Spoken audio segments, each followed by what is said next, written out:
Hi, this is Rob. Welcome to Math Antics. In this lesson, we're going to learn about a math concept called absolute value. That sounds pretty intense, doesn't it? But don't worry, it's actually pretty simple. So simple, in fact, that it might seem kind of boring. At least that's the way I remember it when I was in school. Okay, class. This is an absolute value sign. And it's like magic. If I put in a positive number, it comes out unchanged.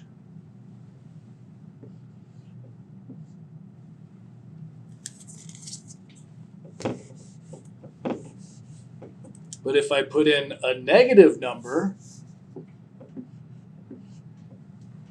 then just like magic,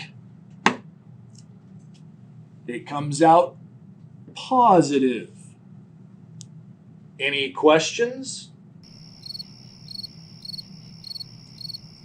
Well, maybe it wasn't quite that bad, but absolute value sure seemed a lot less exciting than the name suggested. It seemed like just a way to turn a negative number into a positive one. For example, the absolute value of 2 is 2, but the absolute value of negative 2 is also 2. The absolute value of 5 is 5, but the absolute value of negative 5 is also 5. See those vertical lines on either side of the numbers? That's the symbol used for absolute value. So when you see something in between those vertical lines, it means to find the absolute value of it. But what does absolute value even mean? From these examples, it seems like it's just the positive version of any number. Well, sort of, but it's a little more involved than that. Absolute value is a more general concept in math that actually has more to do with the idea of distance than it does with the idea of positive or negative numbers. It's usually introduced in basic math right after you learn about negative numbers. But absolute value is a concept that's even more useful and more interesting in advanced math. Because of that, I'm going to teach you about absolute value using an idea that you usually don't encounter until a little later on in your math journey. And that idea is vectors. The term vector might sound kind of technical, but they're actually really simple. Vectors are basically just arrows. In real life, an arrow can have all sorts of different properties. For example, this arrow is made of wood and has feathers, while this arrow is red plastic with a round thingy at the end. But in math, the arrows we call vectors only have two properties. They have a direction and a magnitude. What do those two properties mean? Well, direction is pretty obvious. It's just which way the arrow or vector is pointing. It could be up, down, left, right, or just about any direction you can think of. But what does magnitude mean? Well, that word might make you think of an earthquake.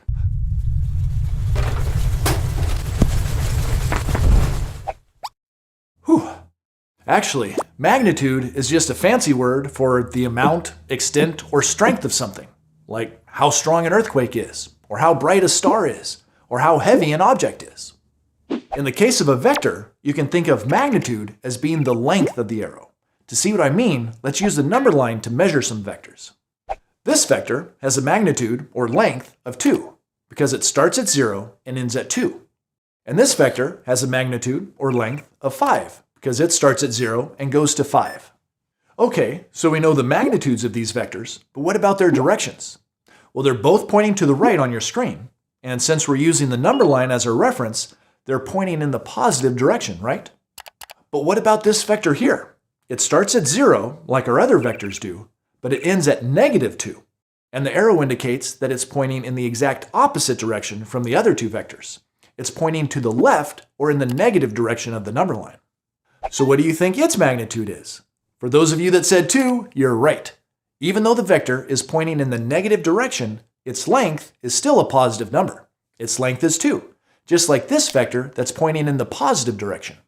They're pointing in opposite directions, but if you rotate one vector around, you can see that they really do have the same length or magnitude. And another way to say that is that they have the same absolute value. See why I said that absolute value has more to do with distance? In fact, when it comes to any number that you'd find on the number line, you can think of its absolute value as its distance from 0. That explains why absolute value is a little bit boring when you first learn about it. Because the number line is a one-dimensional space, there are only two possible directions, positive or negative. If you ask for the absolute value of any positive number along that line, you're asking for the distance that number is from 0, which is just the number itself. And since the negative numbers are a mirror image of their positive counterparts, when you ask for the absolute value of any negative number along the line, the only difference is the direction or sign of that number. And that's why the absolute value of a negative number is just its positive counterpart. Hopefully, that seems a little more interesting than just thinking about absolute value as a way to turn negative numbers into positive ones. In advanced math, absolute value gets even more interesting, and it actually gets kind of complex. Vectors can point in all sorts of directions besides just positive or negative. But hopefully, thinking about absolute value as the magnitude or length of a vector makes it a little more interesting, and it shows you that absolute value isn't just some silly rule that someone made up to make math even harder. And now that you know that absolute value is related to distance, it will help you understand a useful application of absolute value in the realm of basic math. To see what I mean, suppose that you and your best friend each have a certain amount of money in your pockets, and one of you has more than the other. Now, it doesn't really matter to you who has more money, but you want to know the difference between the amounts. How do you find the difference between two amounts? Yep, you subtract them. And the answer you get from subtracting depends on the order of the numbers because subtracting doesn't have the commutative property, right? If we subtract the amounts in this order, 7 minus 4, we'll get the answer 3. But if we subtract the amounts in this order, 4 minus 7, we'll get the answer -3. Do you notice something about these answers? Yep. Even though the sign or direction is different, the magnitudes are the same. They're both 3. That means that the absolute values of the answers would be the same. And like I said, we don't really care who has more money. We just want to know how much that difference is. So in this problem, we only need the magnitude or absolute value of the difference. No matter which way we do the subtraction, we just take the absolute value of the answer to get what we want. And this idea can be really helpful when you're entering numbers into your calculator to solve math problems like this one. Let's say an airplane, we'll call it plane A, is flying at an altitude of 7,328 meters. And another plane, plane B, is flying at an altitude of 9,150 meters. And the problem asks you to find the difference in their altitudes. You know that means you need to subtract, so you quickly get out your calculator and start typing in the first number. But as soon as you get the 7,328 entered and hit the subtract button, you realize the second altitude is bigger. That means you'll have a negative number as your answer. Should you start over and type the bigger number first? Thanks to absolute value, you don't have to. No matter which order you subtract the numbers in, the magnitude of the answer will be the same. Just the direction or sign of the answer will be different. So if you continue on and enter 9,150 and then hit the equal sign, the answer you get is -1,822. Now all you have to do is mentally think of that number as an absolute value and ignore the minus sign. The difference in the altitudes of the two planes is 1,822 meters. If you're not quite convinced of that, try the problem for yourself subtracting both ways and see what answers you get.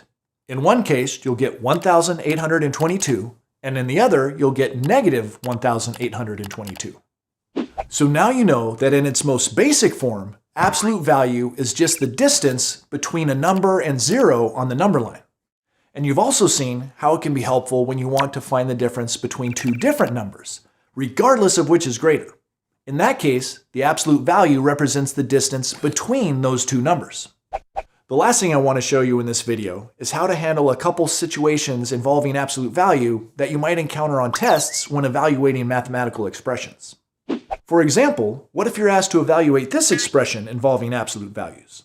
We learned how to multiply integers in the last video, but now these integers are inside absolute value signs. So what do we do?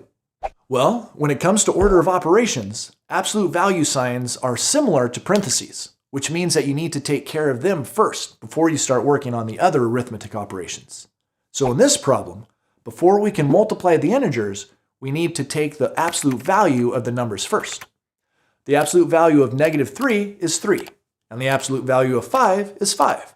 So the problem simplifies to 3 times 5, which is 15. That example was pretty easy, but what about this one? Negative absolute value of -8. Why is there an extra negative sign outside of the absolute value signs? Well, whenever you see a negative sign immediately outside and to the left of a group like parentheses, braces, or the absolute value signs, it means that you need to negate that group. That means you need to multiply that group by -1. So if it helps, you can think of this problem like this: -1 times the absolute value of -8. And since absolute value signs are groups like parentheses, to simplify it, we would first need to do the absolute value. The absolute value of -8 is 8.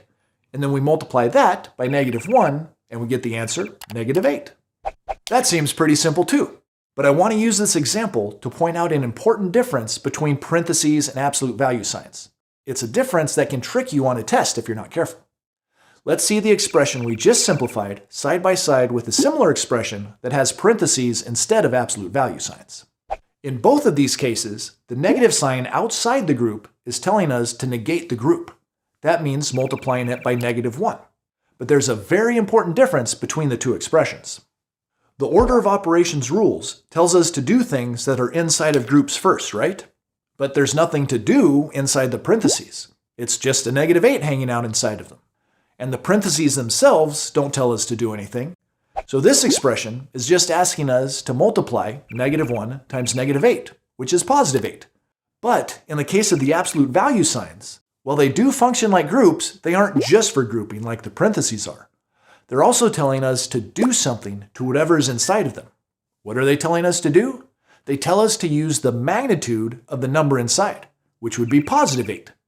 So in this expression, we multiply -1 times +8, which simplifies to -8. Do you see how it would be easy to confuse these examples on a test? They look similar at first glance, but they simplify to different answers. The key is to always remember that absolute value signs are not just there to group things. They're also asking you to find the absolute value of whatever number or expression is inside the group. All right, as you can see, absolute value is a lot more than just a way to turn negative numbers into positive ones, although that's basically what it does when you're just dealing with numbers on the number line. But it has lots of other applications in math too. And look, this student has a negative attitude about math class. But not to worry, I put him in an absolute value sign, and presto, he comes out with a positive attitude about math class. Any questions? Remember, you can't get good at math just by watching videos about it. You actually have to do practice problems so the ideas you're learning really sink in. So be sure to do some absolute value problems on your own. As always, thanks for watching Mathantics, and I'll see you next time. Learn more at mathantics.com.